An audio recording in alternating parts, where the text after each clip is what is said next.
Dr. Peter Kim, welcome to Shrink Wrap Radio. It's a pleasure to be here with you, Dr. Dave.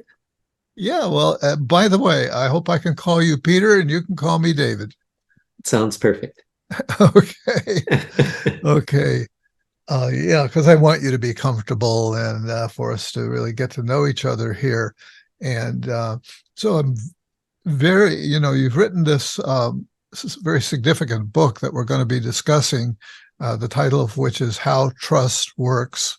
That's the main title. And but I was really fascinated to read about your background. Kind of set the backdrop of your life, to build up to your topic, and I could really relate to much of it. And so I'd like to dip into your background. And now your parents immigrated from Korea while you were still an infant. I was 2 years old at the time we left. Wow, Yes. 2 years old. And at that time, had Korea had Korea been partitioned into two countries yet, or not? It had, yes. In fact, my parents still have stories about all the things that happened. My father's family lived in the north before the war, Oh, and wow. they fled to the south, and everything they had been taken away. So they certainly have their share of stories about that. Yeah, yeah. And what had your father expected to be when he grew up? Did he get educated for a certain purpose, or I never asked him what his goals were back really? then. Yes, so he lived a pretty privileged life. His own father had become a self-made man. They owned land. They had a publishing company. They were Wow. doing very well at that time. And so he lived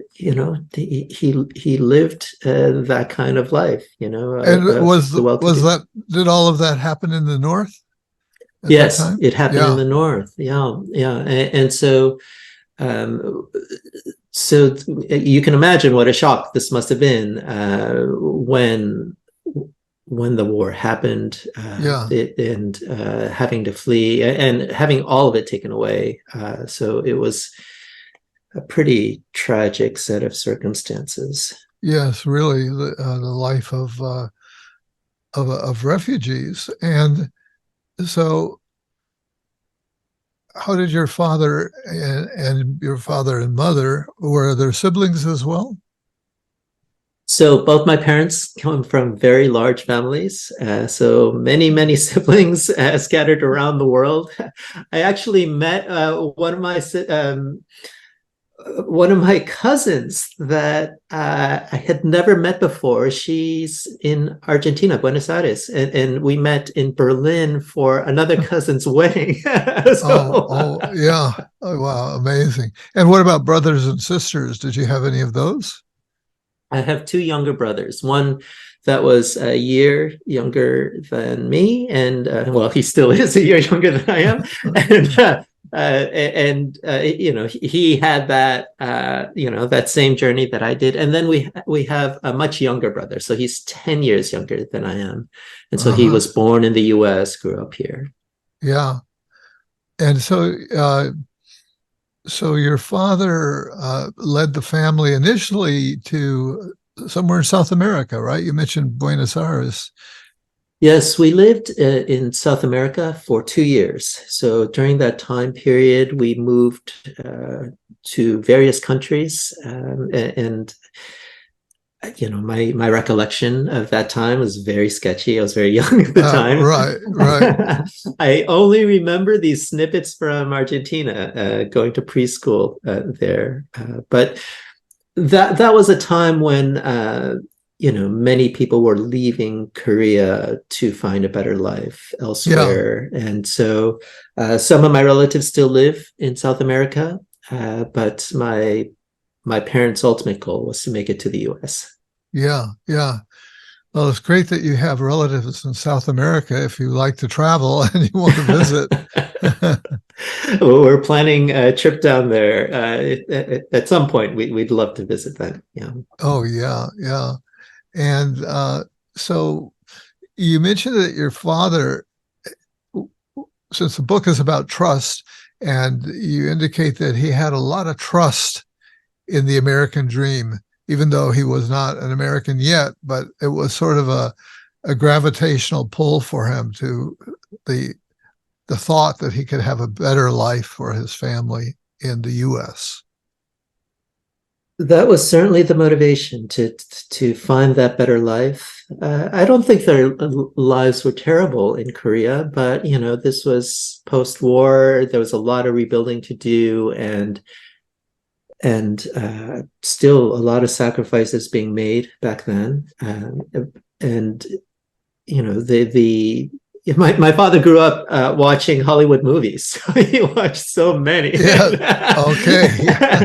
and it was one of his loves. And it certainly instilled this idea that the United States was full of possibility, and just seeing all the land here, seeing all the trappings of living in the U.S. He was enamored. It was what he wanted for a very Yeah. long time. Yeah. As for so many immigrants, and Hollywood was a great, really did a good job of painting the good life, in many of the movies, and the movies portrayed people that were pretty affluent and so on. Not all of them, but a lot of them did. And yeah, I grew up on all of those movies as well, and and and definitely bought into the American dream as well. Um, so uh, so your parents, uh, while they had this trust in the American dream, at the same time they had many setbacks, and somehow they saved enough money to open a grocery store. Tell us about that.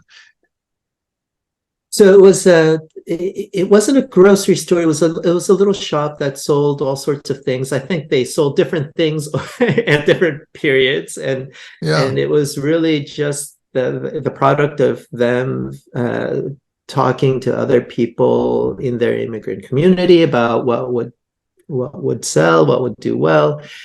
And yeah, I mean, they when they first arrived, they my father became a bartender, my mother became a waitress, and they scrimped and saved to start that business. And they ran that business for a good number of years, but it was always a tumultuous experience. It was not in the safest of neighborhoods. There were robberies. There were many tough times, and it's no different than the experience of many other immigrants, I would say, who are arrive here without maybe without the advanced degree. Both my parents had college degrees, but that really didn't mean much here. wow. And Well, what uh, were the degrees in? So I asked you before, what did they want to be or plan to be? They must have studied something in college that would more or less align with that. well, I think my father. If this may be incorrect, but my recollection is that he studied English literature, so that Okay. probably would not be so helpful here in the U.S. and and I'm not quite sure what my mother studied, but these were not technical fields that they got their degrees in. Yeah, They yeah, were in the humanities, and so it's hard enough if you grow up in the U.S. studying the humanities, getting a job. yeah. If you're an immigrant, that's even more difficult. So did they have to move their store from were they in the same neighborhood the whole time that you were growing up, or did it have The different? store was in the same neighborhood the entire time, Uh, but we moved quite a bit from one neighborhood to another based on circumstances, based on the desire to, uh, enroll in better schools and things like that. So we lived in all sorts of neighborhoods, within the city, southern suburbs, northern suburbs, in different ethnic communities. So all sorts of different communities that that each opened my eyes a little bit to the world. yeah, yeah, yeah, yeah. I can relate to that because I moved around a lot in my early years as well due to parental things that were happening, and um, and the I have this image. We were talking about the movies, and I have this image from the media that's become almost archetypal of Koreans running a store, often a grocery store, in the movies that I'm thinking of. Usually, we're in an African American neighborhood, and sometimes they get murdered, they get robbed a lot, and so it sounds like I'm thinking of The Wire. I don't know if you ever watched that series, and I don't I've remember if watched there. a few episodes. Yes, I Yeah, enjoyed it, but I don't know why I didn't have the time to keep going. yeah, yeah. Uh, so I, you must have run across examples in literature and film and TV of that sort of scenario, uh, and so and since I grew up in some of those kinds of neighborhoods myself, um, there was always that level of fear. Did you have to deal with prejudice, as when you were growing up, when you were in high school and junior high and all that?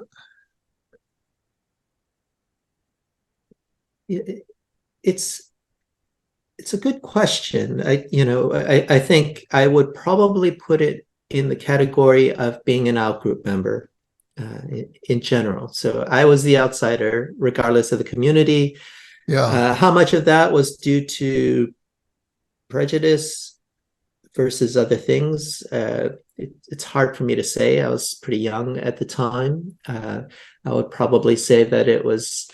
There's certainly instances of prejudice, and certainly moments where it was clear that we were not welcome, and so that was, that was very salient to me. At the same time, it was something that I wouldn't connect direct. That wasn't the sole cause. I think, part of it was that we were very much unlike them yeah, in other ways, and maybe we lived on the wrong side of the tracks. Maybe it's because I wasn't wearing the same clothes as others, and we were always the outsider, and especially as kids, it's very salient when you are in unfamiliar waters, dealing with people you've never dealt with before, having yeah, to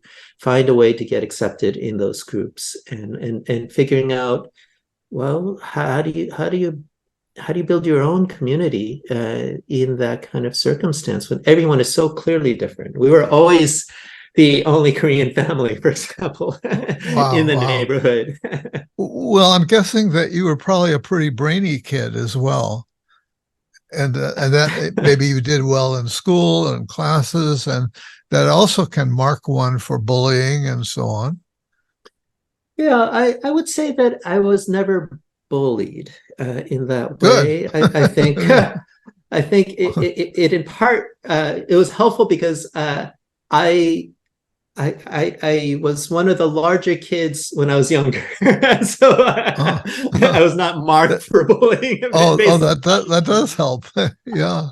But in terms of being a brainy kid, I would imagine that certainly put me in certain categories. I was also a pretty active kid. So in general, in terms of the markings of what you would think of as a healthy, well-adjusted kid, I was very active in sports and as well as school. So that helped. I think, Yeah, that does help.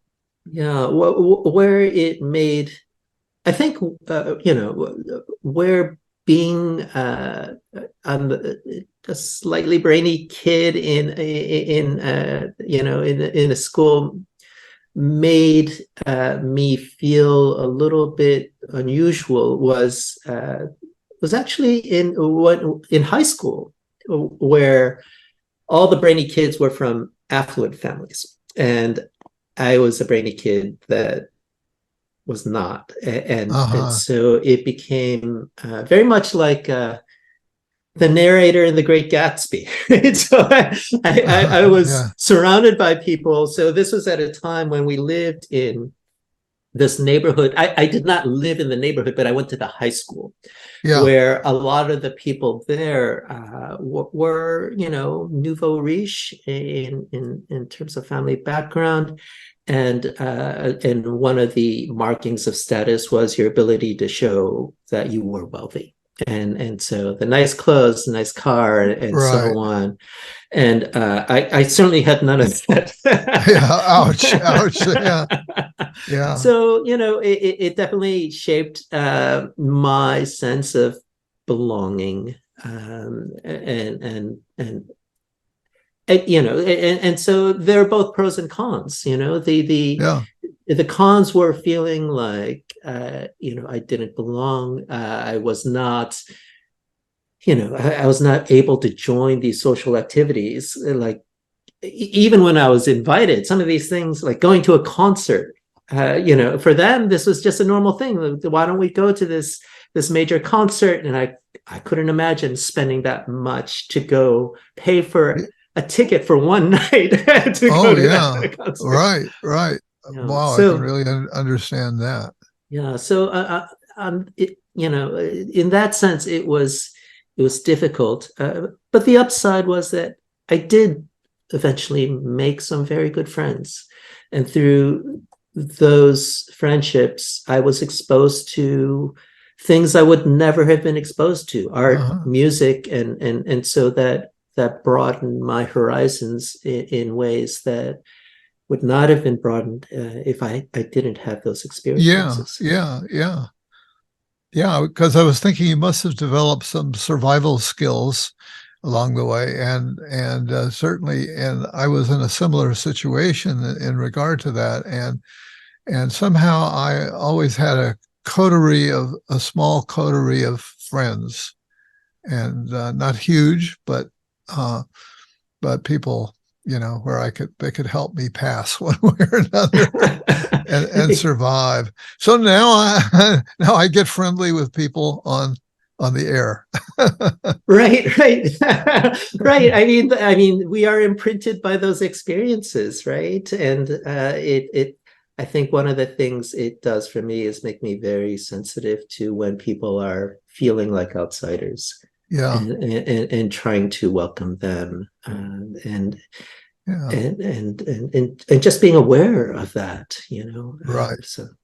right. Yeah. So there are definitely benefits of this broader experience. I know I found that to be true in my life, and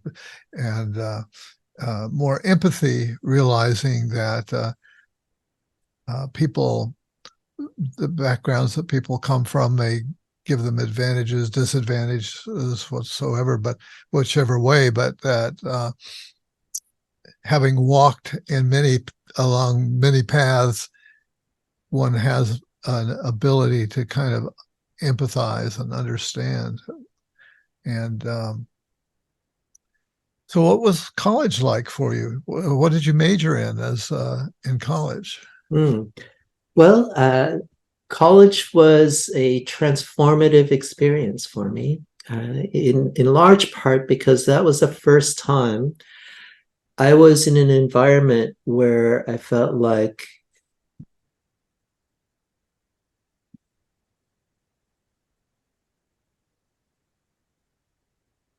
Have we lost oh, our sorry. connection? Yes, I think I am logged on to Zoom on another computer, and that somehow try to log me out of this one. Oh, But I oh think God, no, yeah, there was no glitch on this end. okay, good. All right, that's good to hear. I just needed to pull this back up. My apologies for that. So college was the first time where I could feel like I could relate to people as an individual with all the societal baggage being so apparent.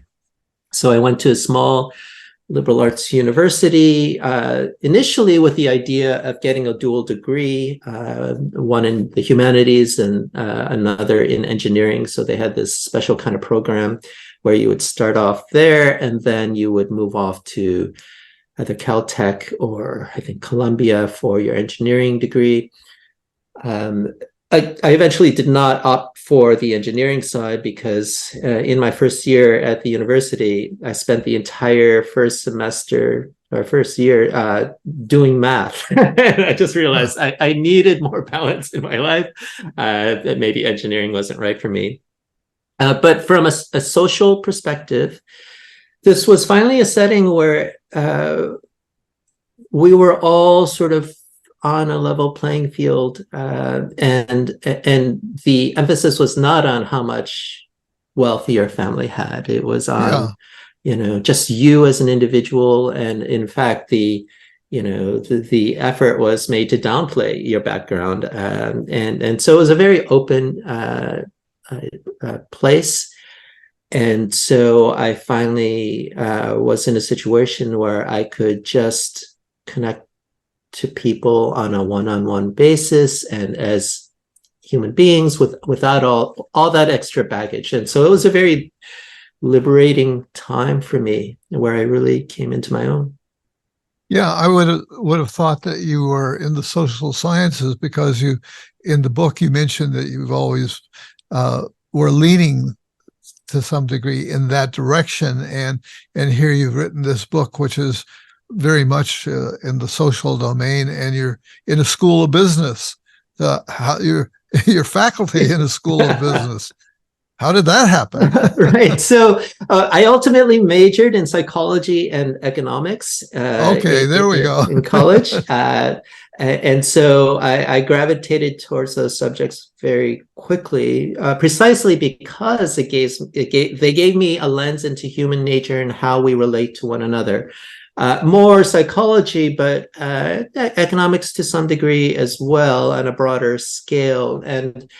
And what intrigued me was the disconnects between those two areas of study, because sometimes they would study a similar topic, for example, criminal behavior, Huh. and the attitudes and the views about that same topic were so very different. And so I became very intrigued by those disconnects, and in pursuing a more interdisciplinary form of study. And so during the time I was at the university, I had some fantastic mentors who kept encouraging me to be an academic. I never thought about that as a career, just because you grow up as an immigrant, and then you're every signal is to say you need a secure job that pays Yeah, well. yeah, yeah, So I had always imagined that I would go into private industry and get some job. I remember at one point my mother recommended that I get a job at a utility company because it's a secure job. right, right. So this is the mindset of someone who deals with so much uncertainty in their lives. And but I had these mentors in part because I got involved in research as an undergraduate. I had this maybe it's from the Hollywood movies, this idea of a scientist working away in a lab and reaching Yeah. this eureka moment. And it always seemed, very intriguing to me. So I wanted to give that a try. And over time, I'd worked for 3 or 4 different research labs there. And I had a fantastic mentor who recommended this area of study called organizational behavior, which was very interdisciplinary in nature and which would allow me to achieve the kinds of goals that I had in mind, and hadn't really thought about this as an option. We didn't even have that as a field of study at my school. So it was through her nudging that I finally started to explore it seriously. I'm amazed at how many parallels there are in our lives because I started in electrical engineering. I was accepted at the University of Pennsylvania in electrical engineering. And but because of the heavy math that I wasn't prepared for, uh, switched not into psychology. I took a psychology course, but I was so turned off by the behaviorist emphasis Mm-hmm. that I ended up majoring in creative writing.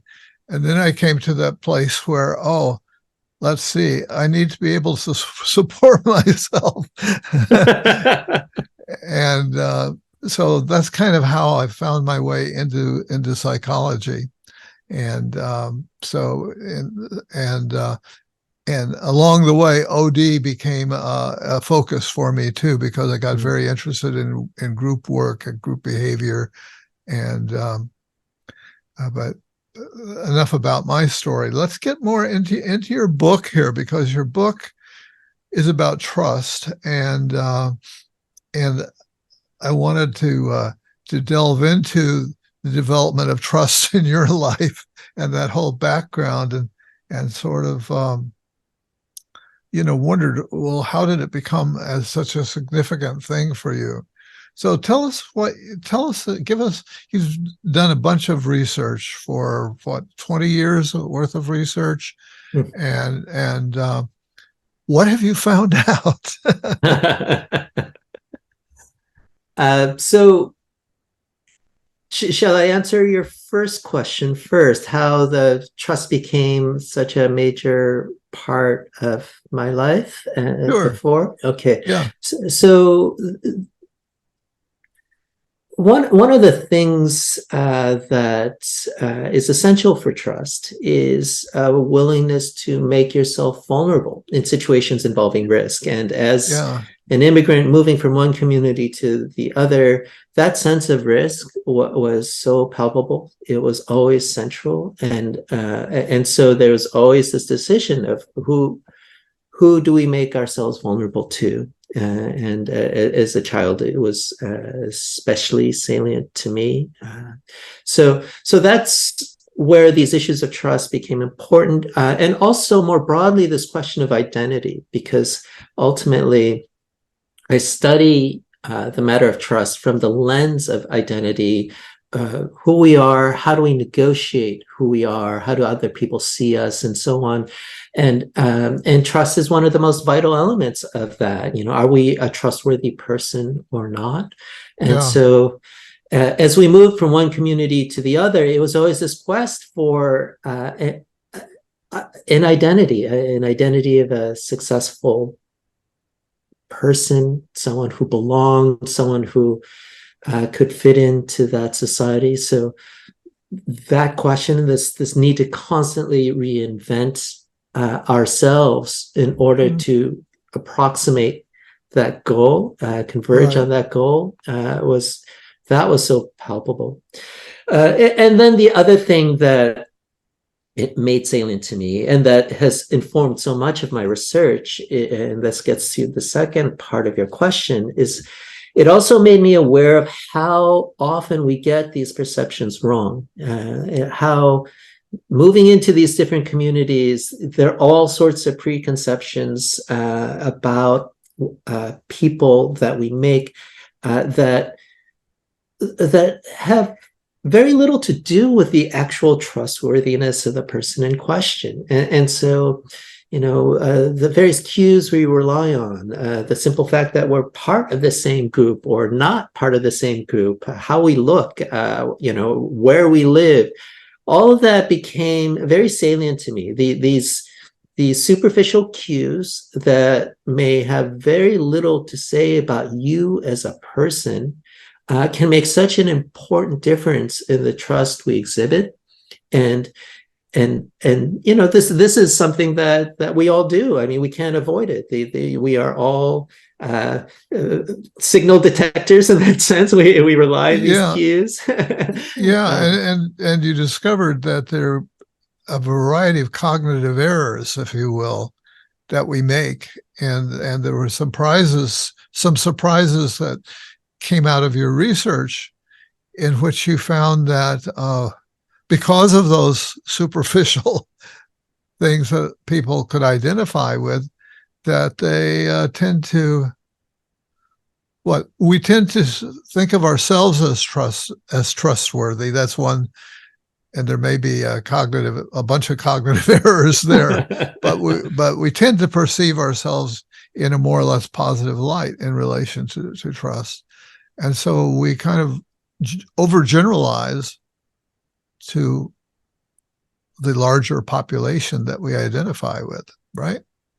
Yeah, so that would be a common theme in my research, trying to identify all these errors that we make, and there are so many. Some that lead to this sense that we are better people than other people might believe about Yeah. us, simply because of the way we engage in this sort of moral accounting process. Other things that relate to things in our mental basement that leads us to weigh some cues much more heavily than other cues. For example, we have these asymmetries where we, weigh positive information so much more heavily than negative information when it comes to matters of competence. So if you are a baseball player and you hit a home run, you're considered a home run hitter, even though you might strike out the next time. And it's because we believe that many things can affect the success of even highly competent people. Maybe the person's had an injury, or the sun was in his eyes as he was up to bat, and so on. So we can discount negative information about competence. But we have this very different asymmetry when it comes to matters of integrity. We weigh negative information about integrity so much more heavily than positive information about integrity. So if you're caught cheating on your spouse and you respond by saying, I didn't cheat on you yesterday, it's not going to work out so well. And it's because that negative instance is considered so diagnostic in our minds. The sense that you are, the promise that you're not going to do it again, the remorse you might convey, that's discounted for matters of integrity. And those asymmetries are really important because, so much of what we convey in these kinds of situations after trust has been violated, a lot of the signals we can convey, like, for example, an apology, those signals are double-edged in nature. An apology signals that you regret the offense, but it also confirms that you committed the offense, right? It signals both guilt and redemption. Yeah. And if we're to think about the repair of trust more broadly, it is ultimately about how we weigh matters of guilt and redemption. But if we weigh those signals very differently in different situations, and we're not even aware of these asymmetries, then we are setting ourselves up to make errors in these judgments all the time. And you point out that it's very hard to earn trust back once you've lost it. It's kind of like it's a slippery slope in terms of interpersonal relationships. And once you've gone to the deficit side, it's really hard to get back. You mentioned fidelity in marriage. Are there other examples that come to mind? Sure. So I think this gets to an assumption that we have about how trust develops and is managed. And, for example, one of the assumptions we have is that trust starts at zero and only builds gradually over time as we get to know one another. But it turns out that's not the case at all. The evidence I've accumulated through a variety of studies makes clear that trust starts at surprisingly high levels initially in many circumstances.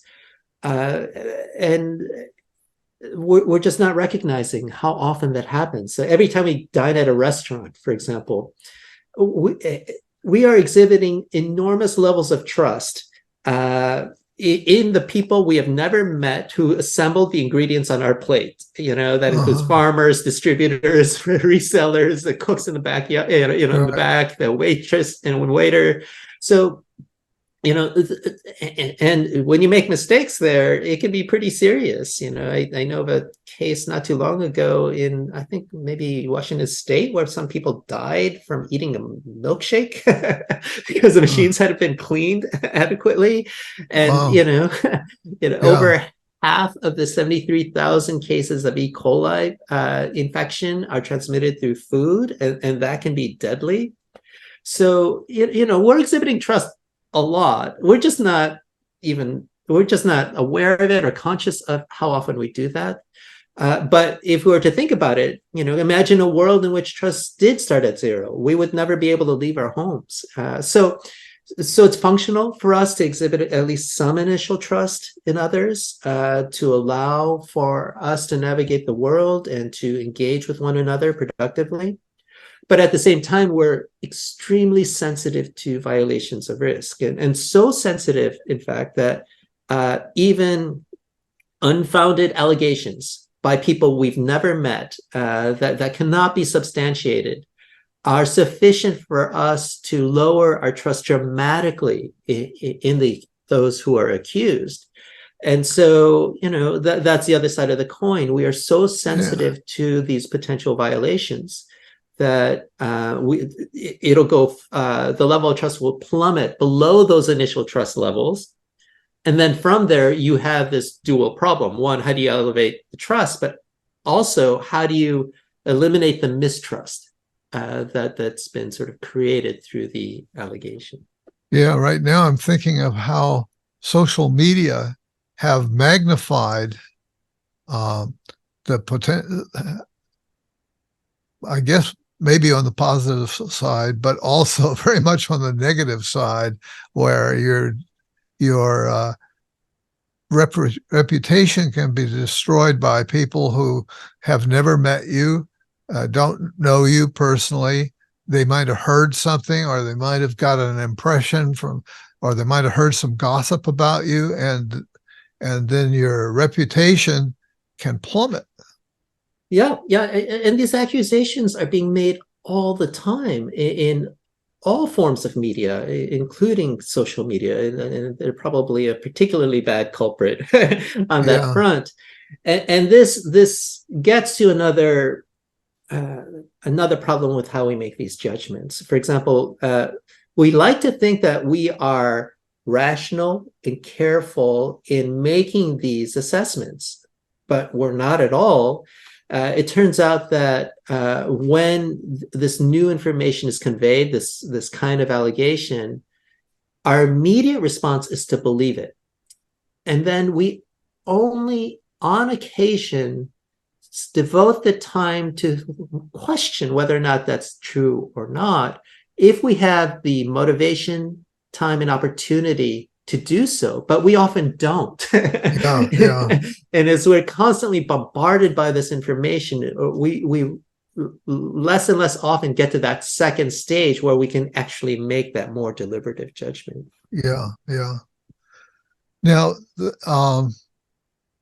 you let's enlarge the lens even further as you do in the book, which is to look at internationally in terms of perceptions of one country, one people of another, or one government of another, and so on. And you go into the massacres that you've looked into, um, and I'm trying to remember I had some notes for myself here. The gross human rights violations in South Africa, Yeah, yes, Nazi yes. Germany, Yeah, and yeah, Rwanda. exactly. Rwanda, yeah, and now what's going on in the Ukraine, between Mm-hmm. Russia and the Ukraine, and this puts all of us at great danger. Um, so talk to us about that and what both the dangers and what are the possible fixes or cures. And you know, in our own society, we see this big split right now. And where do you find reason for hope in any of these situations? I think it's easy to find evidence for despair. How do Mm-hmm. you? Yeah, That was certainly one of the motivations for writing the book, recognizing how bad things are today, yeah, and it was enough. You know, if it weren't so bad, I might have been perfectly happy continuing to do the research and publishing the scientific papers and building that body of knowledge and waiting until I had a more complete answer. Right now, it's so bad. I felt compelled to report what I found so far in an yeah, attempt yeah, to help address some of these issues. So one way of thinking about the book is, in many ways, it's like peeling the layers of an onion, and each chapter conveys a different problem with how we're seeing the world, that adds to our understanding of these issues. And so when I finally get to this, these international issues, international situations, that's when I start pulling it all together, and helping, with the goal of helping people understand how it all fits. And so one through line in the book gets to this issue of how we perceive matters of competence and integrity. So I posit this early on in the book, that there are these asymmetries, but then I start exploring, well, what do we even mean by that distinction? How do we make these distinctions between competence and integrity? And do we do them well? Do we make these distinctions well? And it turns out we don't do that either. And so, so I explore that issue, and then I examine this question of, what does integrity really mean? All it means is that others adhere to principles we find acceptable. But it turns out that when you look in the broader world, that's not a simple judgment to make, because the evidence from the social sciences indicates that we may all gravitate towards a certain set of values. I think there are 5 or 6 core values that have been identified in the literature. But even if we share those principles, we prioritize those principles differently. So what does this mean in a situation where you're dealing with other groups, in the political sphere or internationally? It can mean that people can develop very different conceptions of integrity based on how they prioritize these values. And if you prioritize these values in a certain way and others don't exhibit behavior consistent with that rank ordering, it is very easy to condemn others as having low integrity, as believing that their integrity is low. But if that difference is the result of them prioritizing those values differently, they won't agree with you. They will believe that they have integrity and, in fact, feel unfairly maligned for you right. pointing your finger at them, and they will, in turn, do the same to you. So what does this create? It creates a situation where people are essentially trying to impose their value systems on others. It creates a situation of where the incentive is essentially dominance. You want to make the other side relent and accept your values, and they will try to do the same thing to you. It gets us nowhere. And so one of the things that the book sort of raises is, it's only when we move beyond this orientation towards dominance to an orientation that involves dialogue, of actually recognizing that our value systems might be somewhat different, but we can if we can recognize that they are still good people, then it becomes a different kind of conversation. It's not merely a matter of imposing our value system on them. It's about negotiating how best to achieve the values that we all share. And so it becomes a matter of how rather than a matter of what. And I think that's the hope for moving forward. It's the hope that is evidenced by many examples, not only into the international relations sphere, but even in, for example, labor management disputes, where two sides will be in a battle where they try to overwhelm the other through force. And it's only when each side recognizes that this isn't working, that domination is not going to solve the problem, and they're in a difficult position, a painful position, that they start becoming more open to the possibility of real dialogue, of coming up with a negotiated solution that both sides can live with. I'm hearing the organization development side of your background and study there, and I think a lot of organizational work is predicated on those ideas, particularly of dialogue. Who's the target audience for this book? Well, it's a good question. It's a question that I've been asked before in slightly different ways, and my response is that I didn't write the book to target a specific audience as much as I wrote it to tackle an emotion. And the emotion or that feeling, the sentiment of loss, of people feeling like we are in a bad place, that we have entered this era in which we are all pointing fingers. We can't even talk to one another at our own dining tables at home. Political differences have become the basis for immediate eruptions of anger. It's for people who are at a point where they realize this is not something we can sustain, and are looking for a way to understand these problems and a way to navigate these kinds of issues. Yeah. What about people in government? Would they be good target for reading this book and maybe get some ideas about how to move on? Absolutely. So the latter half of the book talks about a variety of societal issues, political differences. It gets to differences that can arise. It covers the riots in Charlottesville, Virginia, and so on, and the various instances of police transgressions that have been in the news over the past few years. So it really does have implications for us as a society. So people, politicians, people in government who are eager to make the world a better place. I would hope they would be open to these ideas.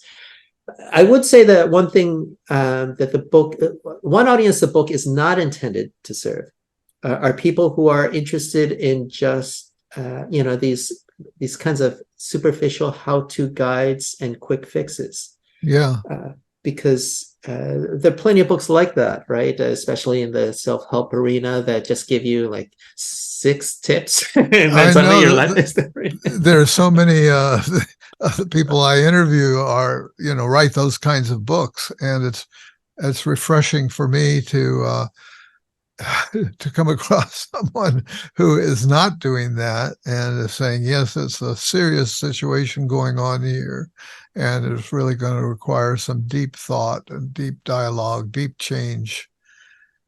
Right. And And, and it's, for some topics, a set of quick, 6 or 7 tips for how to approach it has real value. And so I'm not intending to dismiss that kind of book, but for this topic, I don't think it would be suitable because, well, first of all, the findings from my research could be easily abused. In a way, I've approached the book in the way I have because it is quite easy to interpret the findings in a way that's very instrumental and that's just designed to to allow you to do bad things and get away with it. And that's not the point of my research. It is similar to a scientist and the hard scientists who come up with a way of creating an explosion, and that explosion, that knowledge could be put to good or ill. And I was very sensitive to the possibility that the findings could be misapplied. And the positive side of this for me is that if all you're interested in is the quick fix, then you're not going to use the insights properly. You're going to miss the important stuff. You probably blow yourself up if that's your goal. And that's why I've taken this approach of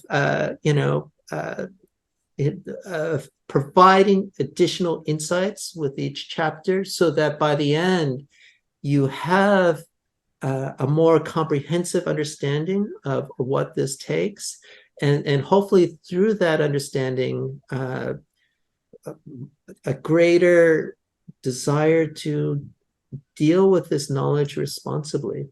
That's the ultimate goal. well, you've given us a lot to reflect on here. And so, Dr. Peter Kim, I want to thank you for being my guest today on Shrink Rap Radio.